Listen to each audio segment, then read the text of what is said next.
నమస్తే, welcome to our channel. నేను పద్మిని. ప్రస్తుతంతో పాటు ప్రముఖ ఆధ్యాత్మికవేత్త, జ్యోతిష పండితులు, దత్త గణపతి ఉపాసకులు మురళీధర శర్మ గారు మనతో పాటు ఉన్నారు. మాట్లాడదాం. నమస్కారం అండి. మహాదేవ శ్రీమాత్రే నమః. జూన్ 2వ తారీఖు గురువు మారుతున్నారు. అయితే అమ్మాయిలకి వివాహం అవ్వాలి అని అంటే ఖచ్చితంగా గురువు నుంచి చూస్తారంటే గురువు బలం ఉండాలి. అబ్బాయిలకైతే శుక్రుడు ఇట్లా చెప్తూ ఉంటాడు. మరి గురువు మారుతున్నాడు కాబట్టి వివాహ యోగ్యం ఏ రాసుల వాళ్ళకి ఖచ్చితంగా ఉంటుంది అని అంటే మరి ఏంటంటే ఆయన ఉచ్చ స్థితిలోకి వస్తున్నారు కదా. అమ్మాయికి పెళ్లి జరుగుతోంది అని అంటే నిజంగా అది జరగాలి అని చెప్పి చాలామంది కూడా మీకు కూడా కాల్స్ చేస్తూ ఉన్నారు. వివాహం అవ్వట్లేదండి, 35 ఏళ్ళు వచ్చేసాయి, 36 ఏళ్ళు వచ్చేసాయి అంటే భలే భయం వేస్తుంది. మరి చెప్పండి, ఏ రాశుల వాళ్ళకి కలిసి వస్తుంది వివాహానికి? ముందుగా ఇక్కడ ఒక విషయం ఏమిటి అంటే కర్కాటక రాశి వారికి సంబంధించి గత 2022 నుంచి నాకు ఒక క్లయింట్ ఉన్నాడు. 2022 నుండి వివాహ ప్రయత్నాలు చాలా చేస్తున్నారు.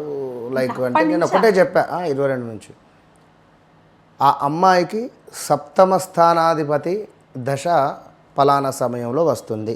2025 ఆగస్టు నుండి సుమారుగా 2026 ఆగస్టు లోపు సుమారుగా ఖచ్చితంగా ఆమెకు వివాహం అవుతుంది. అప్పటిదాకా వెయిట్ చేయాలి, తప్పదు. గురుగారు అమ్మాయి పెద్ద పెరుగుతుంది, వయసు పెరుగుతుంది, మీరు ఏదన్నా అమ్మ ఆ అమ్మాయి జాతకం అయితే అప్పుడు యోగం ఉన్నది. 24లో ఇక అయిపోయింది అన్నట్టుగా గురువారు సంబంధం సెట్ అయింది, ఇక అయిపోయింది అన్నట్టుగా వచ్చారు. సంతోషం అమ్మ, అంతా అయినాక రండి ఓకే అని చెప్పిన. డౌరీ దగ్గర అది మిస్ అయిపోయింది, ఆ సంబంధం 2024లో అది కాలేదు. బాగా బాధపడ్డారు, ఒక్కరికొక్కరు బాగా నచ్చిర్రు. అసలు కొన్ని రోజులు కూడా ఫోన్ మాట్లాడుకున్నారు. మస్తు ఫీల్ అయింది అమ్మాయి, బాగా ఫీల్ అయింది. అసలే కర్కాటక రాశి అంటేనే భావోద్వేగాలు చాలా అధికంగా ఉంటాయి.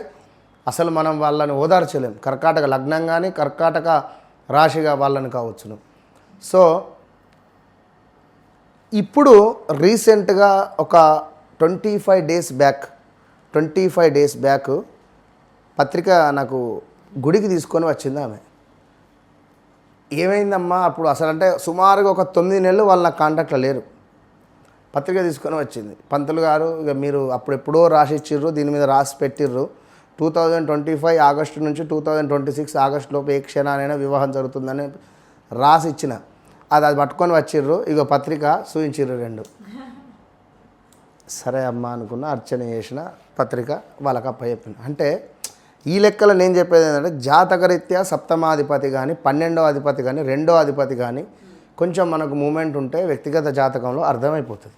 సో గోచారంలో ప్రజెంట్ ఇప్పుడు ఉన్నటువంటి సిచ్యువేషన్లో కర్కాటక రాశి వారికి 100కు 200% వివాహ యోగం ఉన్నది. 100కు 200% ఉన్నది వివాహ యోగం. పెళ్ళి అయ్యే తీరుతుంది ఖచ్చితంగా. అది ఇక ఈ పెళ్ళి కాకుంటే మళ్ళీ ఇంకో పెళ్ళి అని అవుతుంది. మరి ఇంకో పెళ్ళి అంటే ఏంటి అంటే ఒకవేళ పెళ్ళి చేసుకుంటాను అని చెప్పి మాయమాటలు చెప్పి మీరు ఒకవేళ వివాహం చేసుకోకుంటే పోలీస్ స్టేషన్లో పెళ్ళి అవుతుంది. ఎందుకంటే లగ్నాత్ గురుడు 1,00,000 దోషాలను హరించినప్పటికీ కూడా ఒక 100 టన్నుల లోడును నెత్తిమెత్తుకున్నట్టు ఉంటుంది. సో ఎందుకు చెప్తున్నాను అంటే అది విషయం. సో అదేవిధంగా ఎవరైతే మిథునానికి కొంచెం బలం ఉంది, 75% బలం ఉంది అంతే.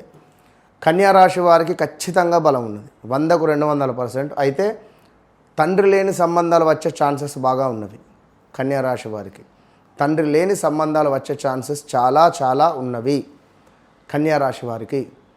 ఇక అటు పిమ్మట వృశ్చిక రాశి వారికి ఖచ్చితంగా వివాహ యోగము బీభత్సంగా ఉన్నది. వృశ్చిక రాశి వారికి మళ్ళీ ఇక్కడ 100కు 99% ఉన్నది వృశ్చిక రాశి వారికి. ఇక అటు పిమ్మట ధనస్సు రాశి వాసులు దయచేసి వద్దు. ఇక మకర రాశి వారికి చక్కటి భాగస్వాముడు లభించేటువంటి పరిస్థితి ఉన్నది. అబ్బాయికైతే అమ్మాయి, అమ్మాయికైతే అబ్బాయి, ఎవరైనా మంచిగా లభించే పరిస్థితి ఉన్నది. మంచి అంటే వినయ విధేయతలు, మంచి తెలివిగల అమ్మాయి, చూడ్డానికి అందంగా ఉండడం, చెప్పిన మాట వినేటువంటి విధంగా చాలా అద్భుతంగా వినయ విధేయతలతో కూడినటువంటి అమ్మాయి, అబ్బాయి ఏదంటే అది లభించే పరిస్థితి మకరానికి ఉన్నది. కానీ వారి యొక్క డిసిప్లిన్ మకర రాశి వారిది, వారి యొక్క క్రమశిక్షణ, వారి యొక్క యాటిట్యూడ్కు లెవెల్కు సరిపడే అమ్మాయి దొరుకుతుంది. ఇక మీనరాశి వారికి కూడా బలం ఉన్నది, కానీ 75% మాత్రమే బలం ఉన్నది. సో ఓవరాల్గా ఈ ద్వాదశ రాశులలో నేను చెప్పేటువంటి విషయం ఒకటే, మీ జీవితంలో జరిగింది, జరుగుతుంది, జరగబోయేది మీరు నాకు చెప్పాల్సిన పనే లేదు. మీరు కేవలం డేట్ ఆఫ్ బర్త్ ఇచ్చి కూర్చుంటే చాలు. మీకు ఏం కావాలి అనేటువంటి విషయంతో సహా పంచభక్ష పరమన్నాలు పెట్టే బాధ్యత నాది. కనుక మీకు కావలసినటువంటి ఉద్యోగమా, వివాహమా, సంతానమా, లేదా విదేశీ ప్రయాణమా, లేదా ఎలాంటి అమ్మాయి వస్తుంది, ఏ దిక్కు నుంచి వస్తుంది, లైక్ ఇలాంటి విషయాలకై తప్పకుండా మీరు నన్ను కలవకముందు, నన్ను కలిసిన తర్వాత అనేటువంటిది మాత్రం ఉంటుంది, అంతే. అయితే వివాహం కోసం మరి మిగతా రాశుల వాళ్ళకి లేదా, మరి గురువు బలం లేదు కదా, మరి ఏదైనా రెమెడీస్ చేసుకుంటే గురు బలం పెరుగుతుందా, వివాహం జరుగుతుందంటే ఏం చెప్తారు? వరపాశుపతము, కన్యాపాశుపతం అనేటువంటివి చాలా పవర్ఫుల్ హోమాలండి అవి. వరపాశుపతము, కన్యాపాశుపతం అనేది శంకరునికి అభిషేకం 3.5 కిలోల శర్కరను పొడిగా చేసి చేసుకునేటువంటి ఆ పూజ. సో అమ్మాయి అయితేనేమో వరపాశుపతం, అబ్బాయి అయితేనేమో కన్యాపాశుపతం. ఇట్లా ఆ మంత్రాన్ని రుద్రానికి సంపుటీకరణం చేస్తూ ఇలా చక్కగా 3 కిలోల శర్కర పొడిని శంకరునికి అభిషేకం చేయడం ద్వారా అతి శీఘ్రంగా 41 నుంచి 3 నెలల లోపు వివాహ యోగం ఏర్పడే పరిస్థితి ఉంటుంది. అద్భుతం అండి, చాలా చక్కగా తెలియజేశారు. కృతజ్ఞతలండి. నమస్కారం. మహాదేవ.